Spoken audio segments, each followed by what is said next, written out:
ازيكم؟ ايه الاخبار؟ طبعا انا بقدم لكم الباشمهندس ياسر، تمام، ابن العميد اشرف حسنين. فاحنا قلنا ناخد رايه عن شغلنا وعن مواعيدنا وعن التزاماتنا بالوقت. يعني زي ما انتم عارفين، يعني بنحب نقدم لكم ارائنا اول باول واراء الاخرين اول باول.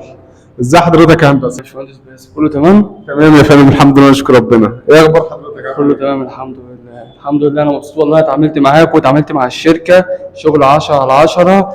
مفيش اي مشكله في الشغل بسلمه على الفرازه.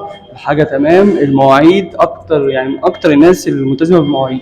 في مشكله بتقابلني في المواعيد مع الناس التانية، يقول لي لا تعالى بعد ساعه، اجي لك بكره بعد بكره، لا اداني الميعاد بالظبط، جالي كمان قبله بربع ساعه، يعني شهاده حق، وخلص في نفس الميعاد اللي قال لي عليه. يعني شخصيه محترمه وشركه محترمه وناس محترمه. والناس برضو اللي معاه، يعني الجروب اللي معاه برضو ناس محترمه. الحاجه زي ما سلمتها، يعني نفس الحاجه بالظبط هي اللي اتفقنا عليها، بنفس كل حاجه. ولا جه قال لي مثلا حاجه زياده ولا حاجه، حتى الفلوس والماديات وكده نفس اللي اتفقنا عليه، نفس اللي خده بالظبط، من الناس المحترمه يعني. الله يخليك يا هندسه، شكرا على الكلام الجميل دوت. وبنشكر سياده العميد اشرف حسنين، وهو كان هيصور معانا بس للاسف جت المأموريه ونزل الساعه يعني.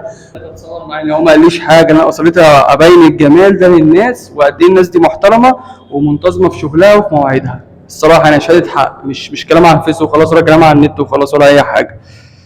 الله يخليك يا هندسه، وشكرا على الكلام الجميل ده بامانه، يعني الله يخليك، كتر خيرك، الله يخليك، شكرا.